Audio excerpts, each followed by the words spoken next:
जुबैर मोतीवाला साहब, बहुत शुक्रिया आपसे। डॉक्टर आरिफ अलवी साहब की सदर पाकिस्तान की बात भी हुई है। आप लोगों से वादा भी किया गया था कि आप कीमत वो दे दें। आपने महंगी कीमत एलएनजी की दी और कहा गया कि अब गैस की सप्लाई नहीं आपको मुतासिर की जाएगी। इस वक्त क्या सूरत हाल है?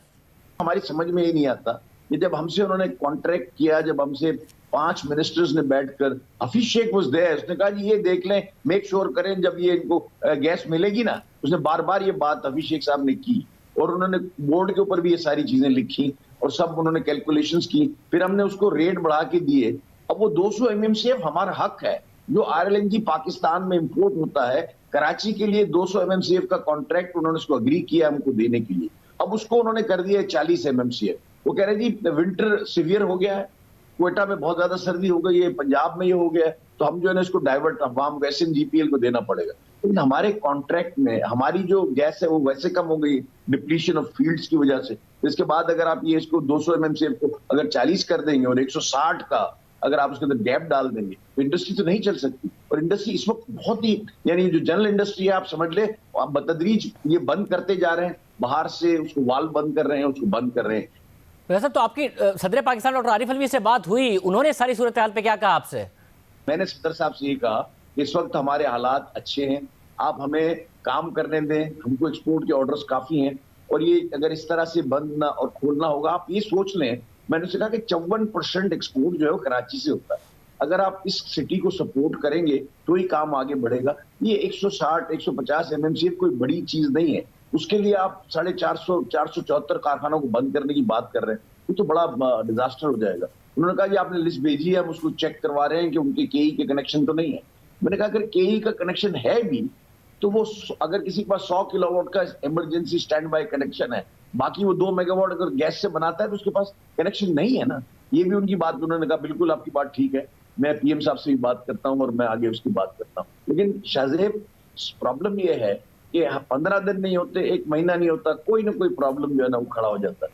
कभी केई के हवाले से, कभी गैस के हवाले से, कभी पानी के हवाले से, कभी कोई और हवाले से। यानी एक जो है ना एक कंसिस्टेंसी जो होती है ना कारोबार करने में, मैन्युफैक्चरिंग सेक्टर को चलाने में, वो उसके लिए हमें बड़ी तकालीफ का हम शिकार हैं।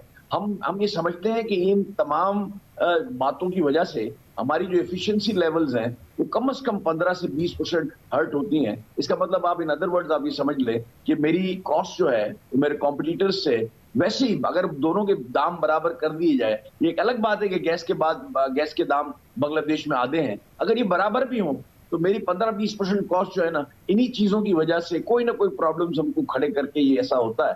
हम आप एक्सपेंशन की बात करते हैं, आप एक्सपोर्ट बढ़ाने की बात करते हैं, यहाँ जो मौजूदा सनतें हैं उनका ये हाल है। आप मुझे बताएं हम क्या करें। वैसे मगर आपको एहसास है कि शुरू के 15 से 20 दिनों में, जनवरी के में, आपकी सूरत हाल बेहतर नहीं होगी, क्योंकि एलएनजी वही आएगी जो कि लॉन्ग टर्म, जो तवील मुद्दती सौदे हैं उनके तहत आएगी। क्योंकि शुरू के 20 दिनों में जो स्पॉट कार्गो हैं, देर करने की वजह से सप्लायर नहीं आए, फिर महंगे आए तो हुकूमत ने लिए नहीं है। हुकूमत ने आपसे वादा किया था कि 17 किलोमीटर की पाइपलाइन जब सिंध में बिछ जाएगी तो 1400 MMCFD तक हम अपने टर्मिनल को चला लेंगे, मगर टर्मिनल जनवरी में 1200 MMCFD पर भी नहीं चलेगा। शुरू के 20 दिन में आपको एहसास है कि आपको गैस नहीं मिलेगी, कोई भी वादा हो तो। आप बिल्कुल ठीक कह रहे हैं शायद साहब। ये जो लॉन्ग टर्म के जो 8 कार्गो है वो तो आएंगे जनवरी में, लेकिन इसके बाद जो है ना आपको जाहिर उसको उन्होंने स्प्रेड आउट करना है और वो 1200 ड्रॉ नहीं करेंगे।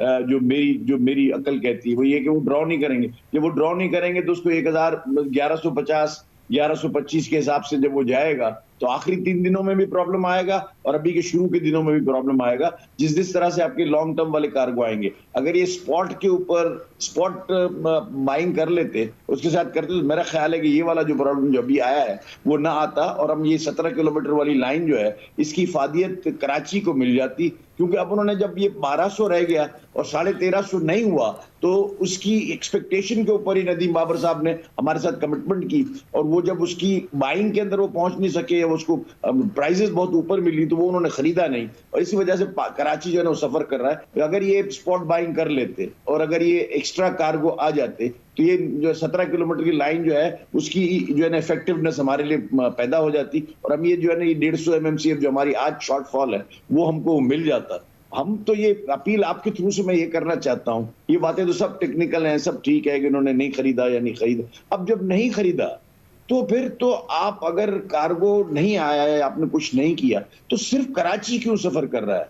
देखिए सबको इक्वल जो है ना आपको उसके अंदर वो बांटना चाहिए। अगर आपका 150 एमएमसीएफ कम है तो फिर लाहौर, तो फैसलाबाद, गुजरांवाला, इन सबको अगर एक साथ अगर आप उसके अंदर बांटे तो शायद हमारे हिस्से में वो शॉर्टफॉल जो है वो 30-35 से ज्यादा ना आए। तो हम उसको जो है ना सहार भी लें, और जो आपने फौजी भी बंद कर दिया है, केई को भी आपने कम कर दिया है। मेरा ख्याल था कि अगर ये कर लेते तो जो है ना हमको जो है ना इसके अंदर प्रॉब्लम नहीं होता और कराची जो है ना वो स्मूथ चल जाता। लेकिन ये अब सिर्फ कराची के ऊपर 150 एमएमसीएफ की जो शॉर्टफॉल है वो डाल दी गई है, इस वजह से हम ज्यादा प्रॉब्लम में हैं। तो इस सूरत हाल के बावजूद भी सदर पाकिस्तान ने शुरू के 15-20 दिन के लिए आपको यकीन दहानी कराई है कोई जनवरी के? सदर साहब को मैंने सारी चीजों की पूरा उनको अप्राइज किया कि ये पोजीशन है और हमारी इतनी मिलें बंद हो जाएंगी। उन्होंने यही कहा कि आप ताउन करें, उनसे कहें कि जितना लोड कर्टेल कर सकते हैं, जितना डीजल पे जा सकते हैं, फर्नेस पे जा सकते हैं, वो जाएं, ताकि जो है ना ये हम पीरियड निकाल दें। उनको नदीम बाबर साहब ने बिल्कुल ये कहा हुआ है कि 15 तारीख तक इंशाल्लाह ताला सब चीजें ठीक हो जाएंगी और सारी इंडस्ट्री को हम चला देंगे वापस। अब ये सदर साहब ने मुझे यही कहा कि मैं प्राइम मिनिस्टर को पूरी बात से गोशगुजार कर रहा हूँ और इंशाल्लाह ताला जो उसमें बेहतरी आ सकेगी वो होनी चाहिए।